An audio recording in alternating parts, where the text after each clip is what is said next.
Welcome back to Eat, Sleep, Box and Repeat. We're here for another big fight breakdown. Delighted to be joined by my two colleagues, Owen and Greg. How are you both doing, boys? Oh, good on. All good, mate. Not too bad. I Oh, was good, waiting for Danny. you to go there. Yeah, delighted to be back for another breakdown and excited for the chat. Yeah, Looking nice one. forward to it, guys. Love it as always. It's heavyweights. We're discussing Joyce v Parker, Joseph Parker at the Manchester Arena.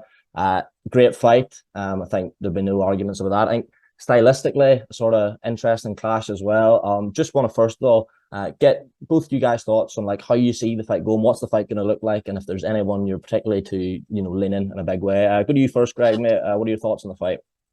Yeah, thanks a lot, Danny. Do you know, it's a fight I'm really looking forward to. I think it's a great match of styles. I think you're going to see Joseph Parker be more of a boxer in this fight.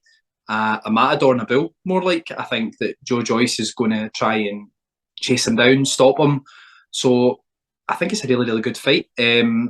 Obviously, I'll have a prediction video coming out later towards the fight, but at the moment, I don't think Joyce has fought anybody like Parker.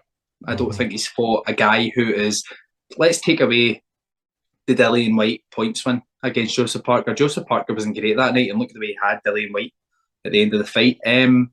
It's a tough one, guys. A 50-50, but see, at this present moment in time, I just think Parker might be a little bit too experienced for him. Yeah, just as a side note, be sure to make sure to keep your eyes peeled for Greg's prediction video. Predict if you're doing a bet. He's one of the shooter predictors on ESPR. Just on the same question to you, Owen, mate. Do you sort of echo? I know Greg's not gone, balls to the wall with Joseph Parker there, but what are your opinions? Do you agree with Greg? Parker might be too experienced, or do you think you favour Joyce a bit more in this one? I think he's bang on there. I hate to be the boring one, but I think he's bang on with it. The Parker being too experienced. I'd personally go a bit further and say Joe Joyce has fought no one, really. Wouldn't say he's fought no one like Parker. I don't really think he's fought any big names. I think he's a plodder. Nothing against that. He can bang. If he hits you, you're gonna feel it. Simple as that. But I just think the way Joseph Parker fights, especially you got to think now. This is a Parker who trains with Fury constantly. Andy Lee also. So his game is going to be improved. And I really think Joyce is going to try and walk him down. And I think if Parker can stick to his game plan for the full duration of the fight, I think he can dictate it, because Joe Joyce admits himself he's a slow starter. I think he's realised he has to admit that because he doesn't really throw a punch for 3 rounds. I think he's one of them where he needs to take a punch to get going, and not just your jab and move, your duck and weave style punches. It's smack, straight down, straight on your chin, crack to the jaw, and he's not going to get that with Parker. So I just struggle to see how Joyce is going to get himself going. And I think it'll take, as we go into 6, 7, he'll be looking, he'll be chasing. And I think the fight will play into Parker's hands. Yeah, I agree with a lot of what both of you just said. I don't think you'll maybe necessarily see the same Joyce as you saw against Takam and Hammer most recently. I think Joyce is more likely to revert to the sort of style he adopted against Dubois. If you remember that fight, that was a very different approach Joyce took. He was worried Dubois' power. Dubois only got through a couple of right hands, none flush. Joyce was behind the jab most of the night, and I think sort of similar to what you said. I think he could, if he does sort of, as you say, goes with that plodding, sort of just blocking shots with his head. I think Parker is capable of hurting Joyce. I really do. I think Dubois was capable of hurting Joyce. That's why he adopted that sort of more cautious approach. And I think whilst Parker maybe doesn't have the same one punch power as Dubois, he's got, the schooling, the land flush a lot more, especially sort of as you alluded to there, or under like being trained by Andy Lee. But and sort of concurrently, if Joyce does try to box more, I think he's found out by Parker, in terms of boxing ability. The one attribute I think could prove pivotal to Joyce if he is to win the fight is just the gas tank. I don't think Parker's got a particularly bad gas tank, but I think Joyce has got, an exceedingly good one for a heavyweight. I think one thing you also have to remember is Joyce very much the home fighter here. How, if it is going to go the distance, how well is Parker going to have to win to get the nod on a Frank Warren show?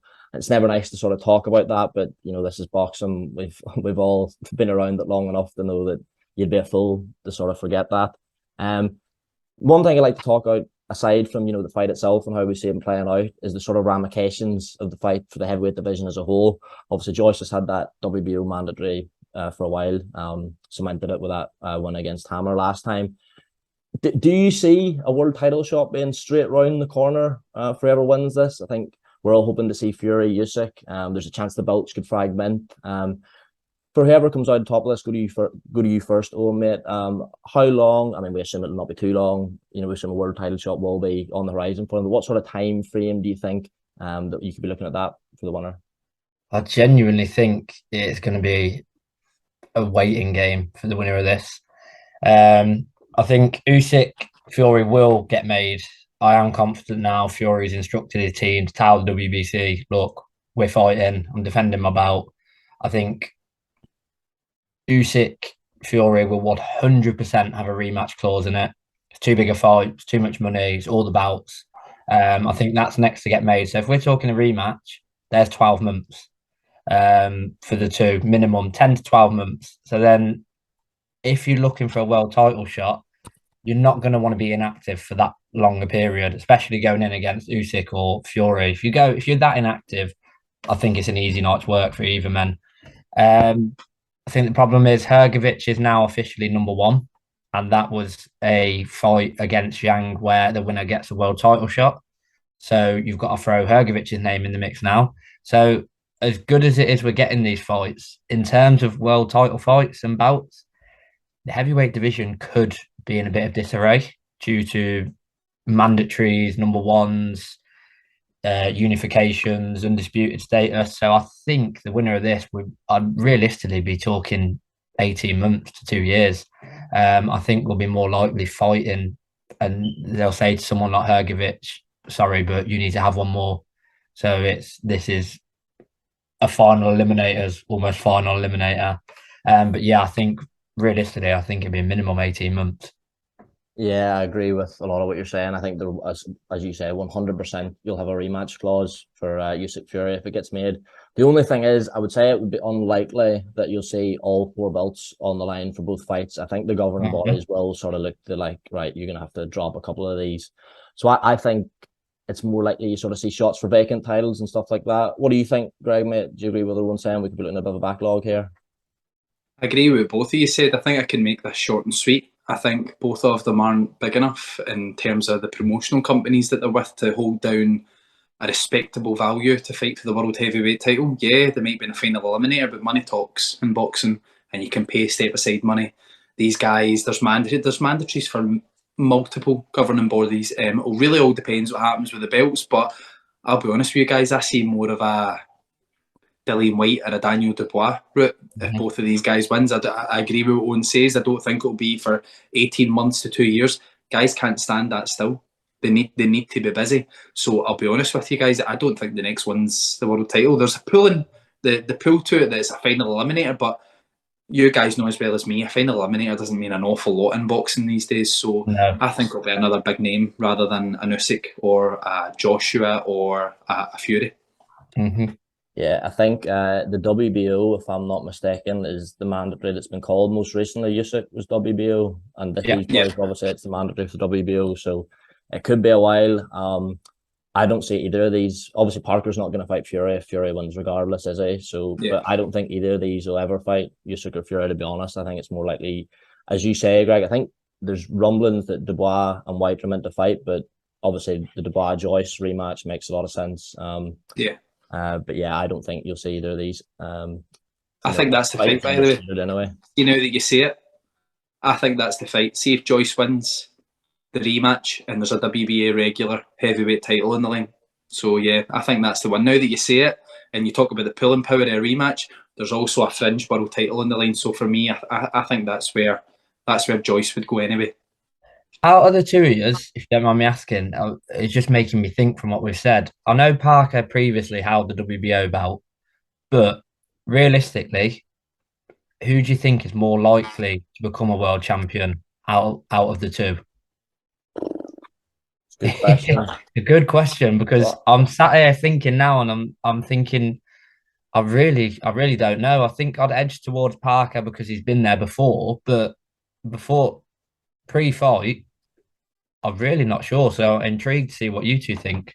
It sort of really all depends. depends on the Oh, go style, ahead, mate. guys. If I'm being honest with you, sorry, very quickly, it really all depends on the style. See, if it was Usyk tomorrow, I would rather Parker fight Usyk than Joyce, because that style and how quick he is likely to cause Usyk more problems. Whereas if it was Tyson Fury, somebody like Joyce walking forward at him and trying to slow his gas tank down, I think he probably stands a better chance against him. So I think it really depends who it is. But yeah, that's the two ways that I'm going. I think it sort of all comes down to timing, doesn't it? It's like, so we're sort of in agreement that it's unlikely you see either of these fight Usyk and Fury. I mean, Usyk particularly, what, 35 now? You'd say neither of the fights are big enough to motivate Fury financially. I think these boys could be looking at your ears, or like your Jalalovs and your Makhmudovs and stuff like that, and you're getting into like a whole different conversation. And I don't know, it's a tricky one. It's a tricky one. And just on a last note, I know we've sort of says it's unlikely that you see these fight the winner of Usyk Fury should it get made.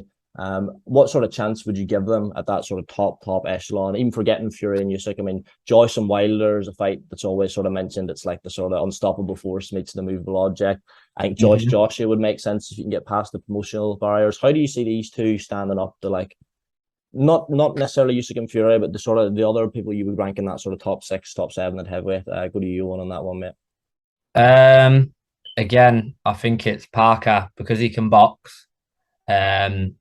He stands far better chance, because you got to think we'll extend it sort of top 10, because obviously you take Usyk and Fury out, only leaves a couple. So even if you look within like the top 15, there's a lot of boxers in there. Like, I think Zhang and Hrgovic would hurt Joe Joyce from the fight we've seen from them too. I think Dillian White hurts him. I think even Chisora would take him into the trenches, and I don't think he'd enjoy it.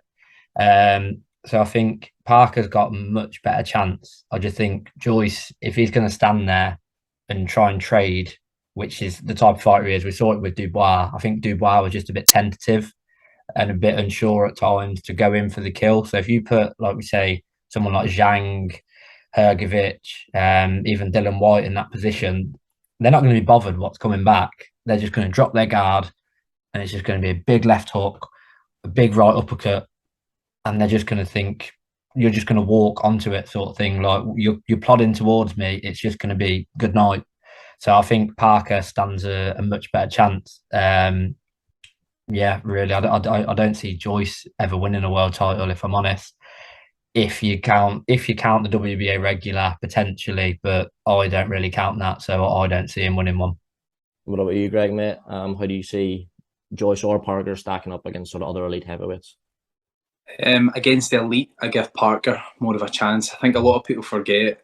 I mean, he was green at the time, but he wasn't that green. But Parker holds a win over Andy Ruiz. You know, he's not a mug. He's a good boxer, and they beat Andy Ruiz in points, and it was tight at times. But people forget this. Some people look at Andy Ruiz like a little fat guy, right?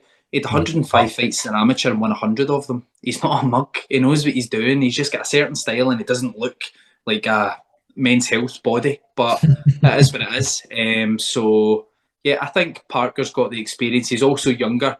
I think if Joyce gets someone who has been proven to be a little chinny, that's different. But if it's someone that holds a chin, I'd give Parker a better chance. Yeah, I think it's sort of quite exciting what Parker could do. I thought he looked unreal against Chisora in that second fight on Brandy Lee. I think he was sort of stagnating, training with Kevin Barry back then. I think if he fought Dillian White now, I think he would stop him. I think he would beat him, stop him handily. I would give Parker a really good chance against Joshua if that rematch was ever to get made. But as is always the case with these video boys, we could go on for hours and hours discussing, potential heavyweight matchups. It's been a pleasure. Thanks a million for giving me a bit of your time tonight. Hope you enjoyed it. Hope you enjoyed it at home. Cheers. Thanks, guys. Cheers, guys. Cheers, folks. Bye.